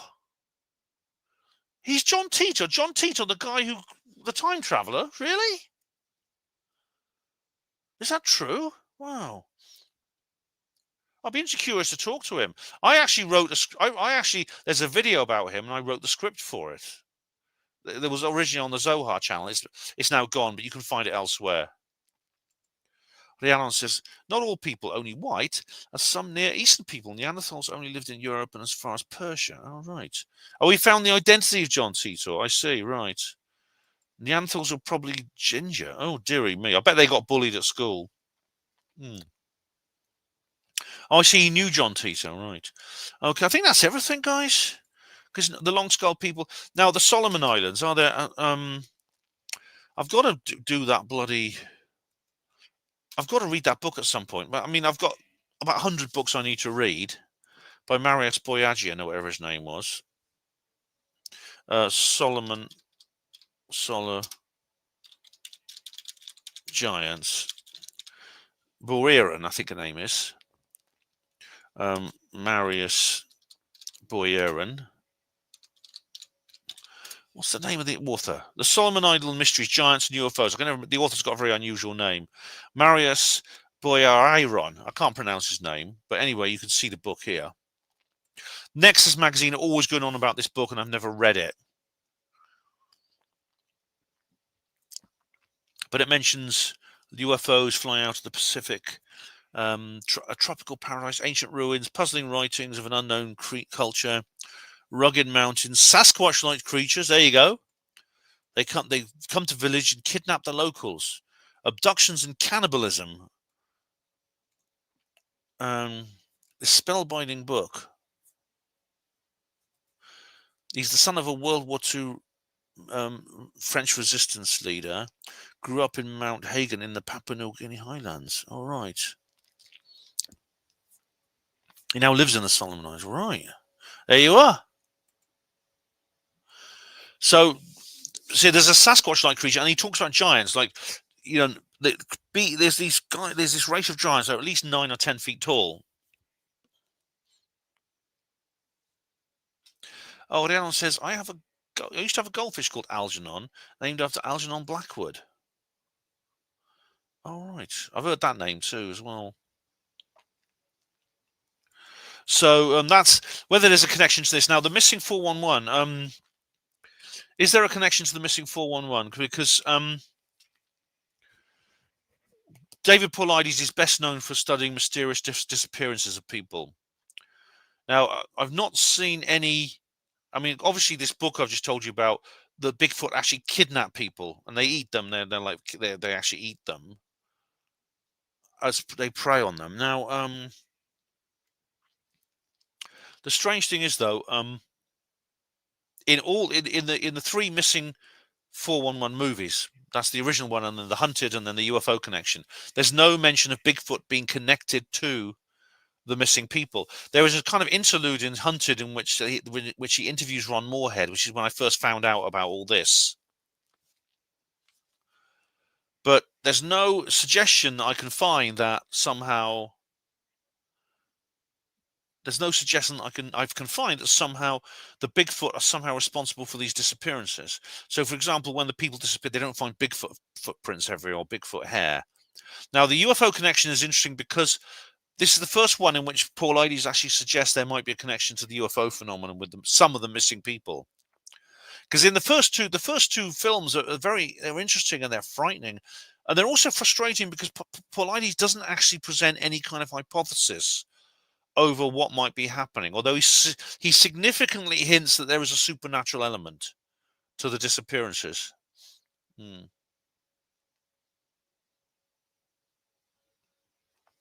Orion tells a story here. When his wife Fish died, he went into a deep mourning and moved all the gravel in his tank onto one half of the floor. Oh dear, I didn't know. That's sad. That's a sad story. I didn't know Goldfish did that. It's like he was shunning all comfort as part of the grief. Oh. Is that why you got him the Herpanmo fish? I know the Herpanmo fish died, but yeah. Oh dear, I'm sorry to hear that. He didn't get a hot young goldfish in a convertible.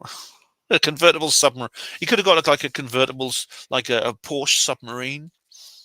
But he did get the Herpanmo fish. Or was that earlier? I don't know which order you had the Herpanmo fish in. Oh, the answer is I did get him a new white fish, but he wasn't interested. I'm sorry to hear that.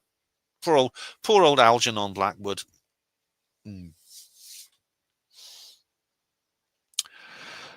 So it appears. I mean, the whole missing thing, the missing 411 thing, we would have to do a separate video about.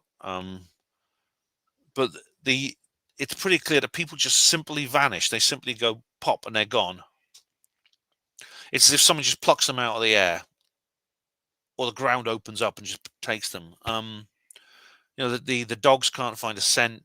Footprints just disappear. And in the first two missing 411 movies, David actually provides many examples, and it's frightening. It's tragic as well.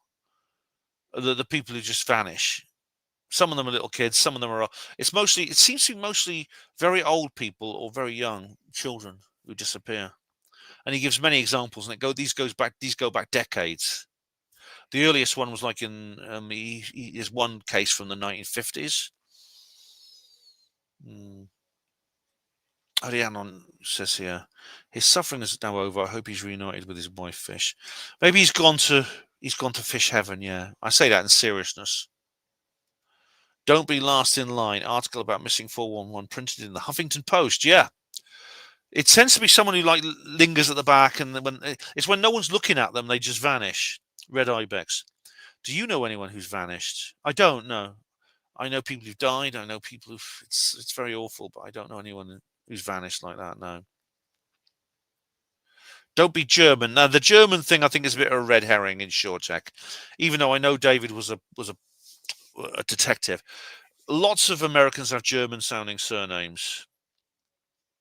I don't think there's a German connection, unless Michael Shrimpton has something to say about this.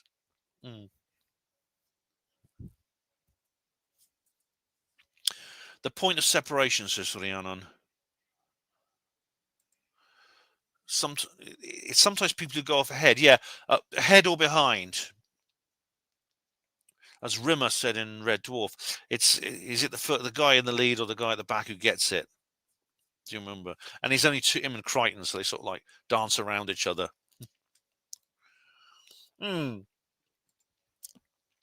Said Dave Ben, you did have a period of missing time.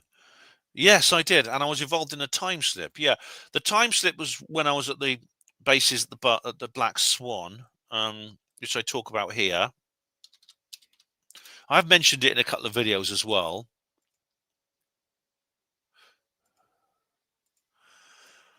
And I had this missing time as well.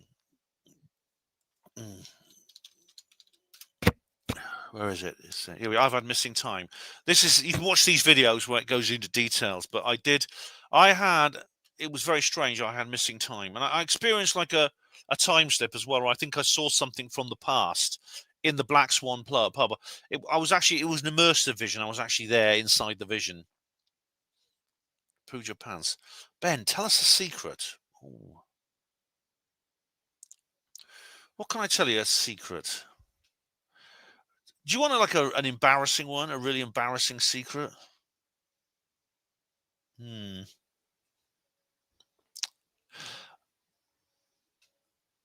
I once sent a love letter to a nurse, and afterwards I really regretted it, because it was this woman I had a crush on. Oh God, that was embarrassing. David, not only have I seen Picnic at Hanging Rock, we've done a watch party for it, haven't we? Do you not? Maybe you don't remember. I mean, I make so many bloody videos. I don't blame people for not remembering. Picnic at Hanging Rock watch party. Yes, I actually, and this is the live stream, and here's the introduction. A brilliant Peter Weir film from 1975, classic Australian movie. But I mean, it's fictional, but it fits in with the whole missing 411 thing. It's a really good thing. Tolkien study, says here. I love the one where you come to LA and meet Terry Joyce and all that. Yeah, I met Terry. Yeah, we went to. She lives in Fresno. I did say I would do that when I went the first time to Contacts in the Desert, because originally we were going to meet at the conference and she couldn't get to it. So I said, well, I'll come and visit you next time. And I kept my promise. I went to visit her in Fresno. Yeah, I did. Red Ibex, did the nurse know the letter from you? Yes, I did sign it. I'm not going to send it'd be harassment not to sign it. It was, oh God, it was embarrassing. Yeah, you could go and watch it, David. Yeah, the recordings are all there. Yeah, but it's a really good film, very, very spooky, and very creepy and scary. It's kind of psychological horror, I would say. But it's a story which it was originally a book, but it fits in with the Paulidian model perfectly.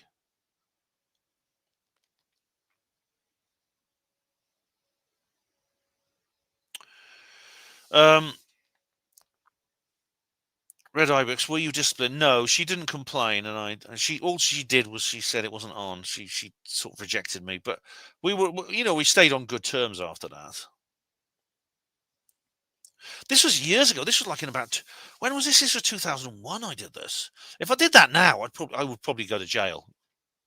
If someone did that now, I'd probably go to. And I was a different person in those days to what I am now. All right, guys. So what's next? I think I've covered everything now, haven't I? Yeah. There was this one incident in missing 411, The Hunted. There was the incident at Lily Pond. The guy who went missing at Lily Pond, the old guy. I can't remember his name, but he was this old bloke with one eye,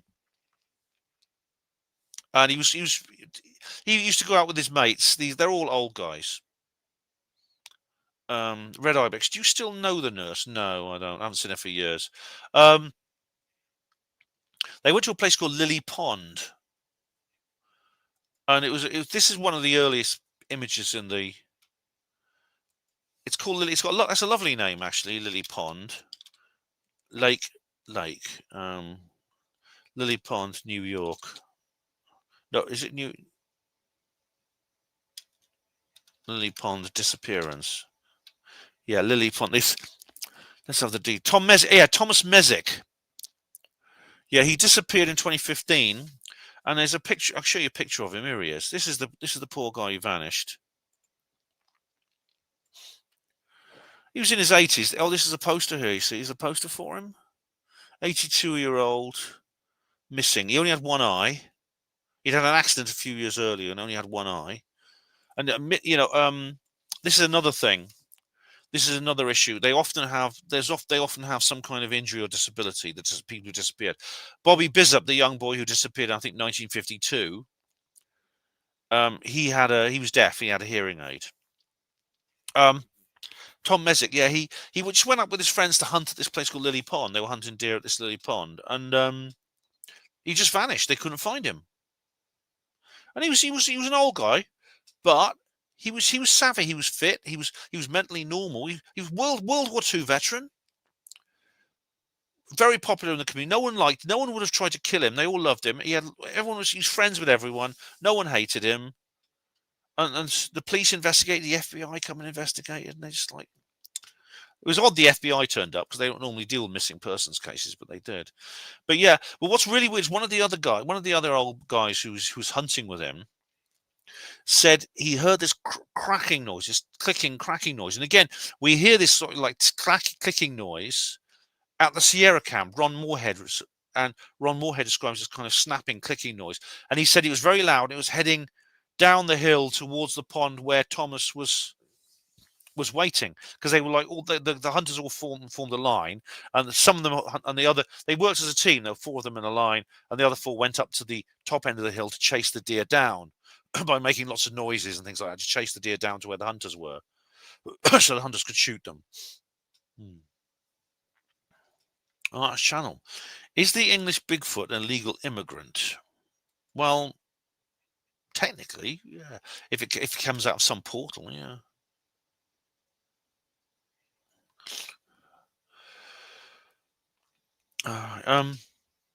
Is that I can't is that everything? I think, yeah, I've covered everything now. So anything else anyone wants to add? Because we'll call it a night. It could be native, just very shy. I don't think it's a cryptid. See, I know I used to think it was. Deborah kind of made a very interesting case how it might be a cryptid, but it depended on things that really, on reflection, don't make sense. Yeah. So I kind of think it's.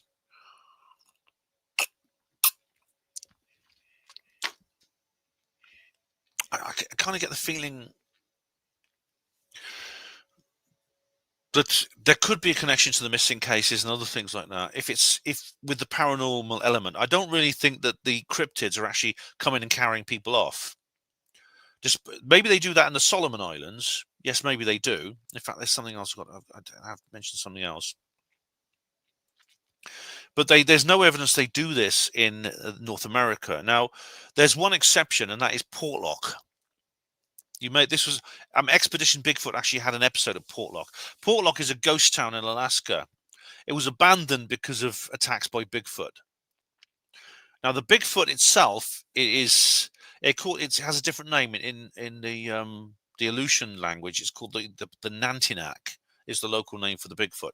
Now, we're dealing with something that's obviously the same species, but it has very different evolved behavior. It's far more aggressive, and it does attack people. And it's more like how it's actually described. The Amerindians actually described the Sasquatch as it behaved before the population boom of the early first millennium and the arrival of European settlers. Oriana says here, have you looked at Patrick Jackson's theory of UFOs and the paranormal yet? He accounts for Bigfoot's pulse, orbs, everything. It's quite an audacious theory. Is that the bloke on Twitter that you led me to? You said I should interview him. He's written a book. Is that the guy you're talking about?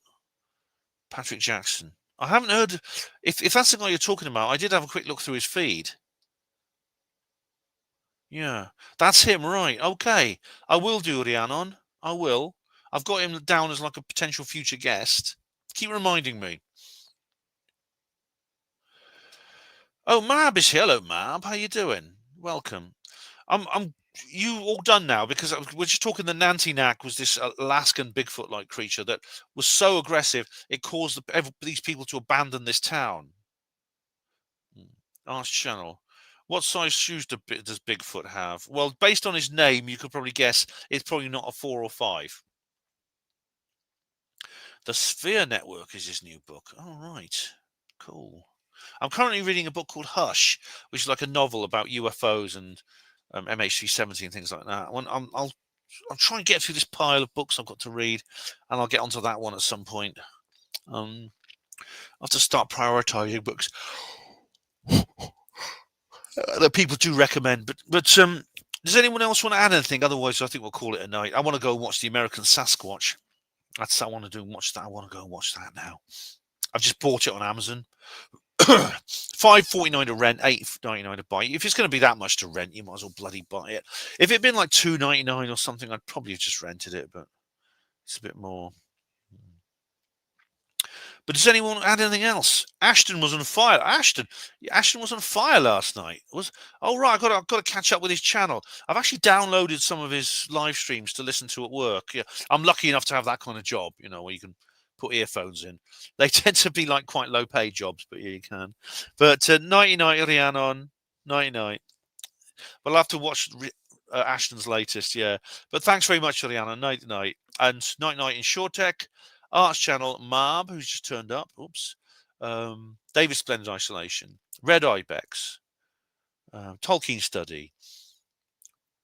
Professor Unwinmost. Pooja Pants. And who else? I don't want to miss anyone. I've got 25 people still watching, but I've come to the end of it. I've gone through all my notes. And anyone else I missed out? Hachi. Arts Channel. If Artemis 2 fails, what does that mean for Apollo? Well, we'll come to that, and we'll discuss that in a future episode. It may, I don't want it to fail, especially not if it's already launched and the astronauts are inside it. I really don't want it to fail. I really don't. But I'll say that much. We'll talk more about it maybe nearer the time. No, nice, David. Splendid Isolation. Night Pooja Pants. What alien race do cats work for? Probably all of them, based on the cat-like behaviour. Sorry, Hariana. Hariana will not hear a word against cats. She won't. But David, all right. Artemis 1 has already been proven. The tech works. Well, the Artemis 1 was unmanned, and there's some questions. There are some questions over the heat shield, which I'll come to, because some people are a bit worried about the heat shield. But I just want to say thank you to everyone who's participated in this live stream, and indeed this entire watch party. This does conclude the watch party for Voices in the Wilderness, A True Story by Ron Morehead. And even though none of you appear to have read the book, I don't mind. It's great you were here to take part in it. Thank you very much. And I'll play out with the theme music. Hospital Port as Pride and Dignity. Stop the New World Order.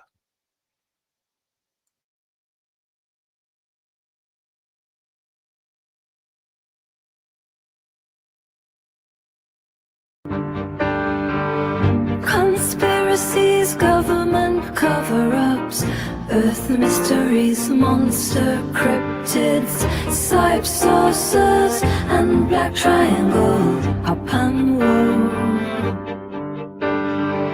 Black goo in Antarctica, lizard kings from the seventh star. Men in black and Queen Boudica, up and woe. Black goo in Antarctica, Keplers from the seventh star. Men in black and Queen Boudica, hop and woe. Welcome to the Hop and Woe Show.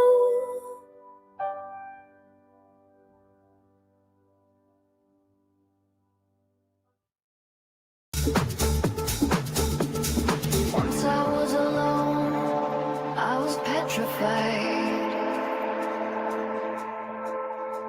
thinking I could be abducted when the bins went out. And so I spent so many nights thinking about the gray that might be there. But I grew strong, and now I really couldn't care. Save me from the aliens, save government. Save me from the men in black who call. Save me from the skeptics. Save me from the watchers. Justice must be done for Richard D. Hall.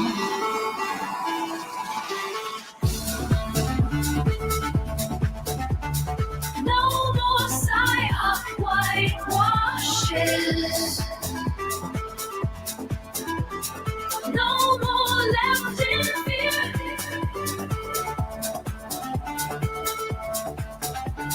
How long till disclosure comes?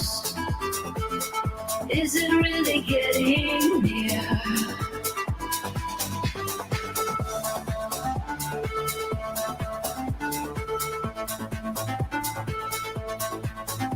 Is it really getting near? Is it really getting near? Or are we always gonna wonder? Are we never gonna know? Is it just a way to control souls created oh so many years ago?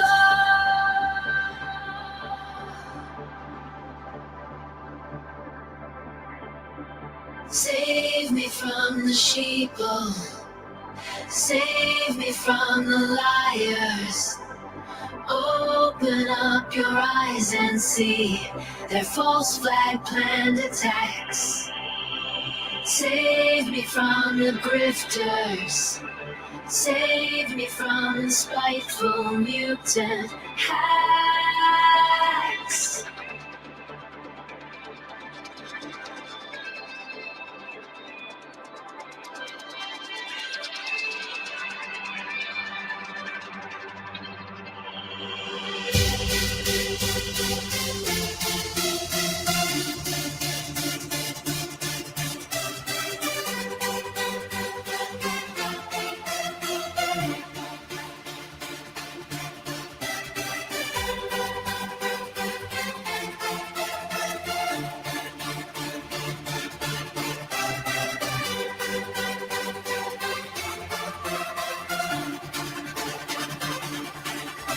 Our fear is their power, our obedience the same.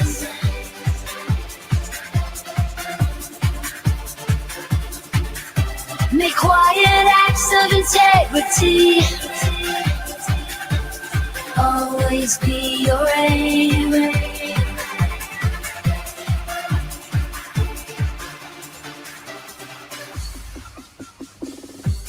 Make quiet acts of integrity always be your aim. Speak truth to power, always be the keeper of the flame.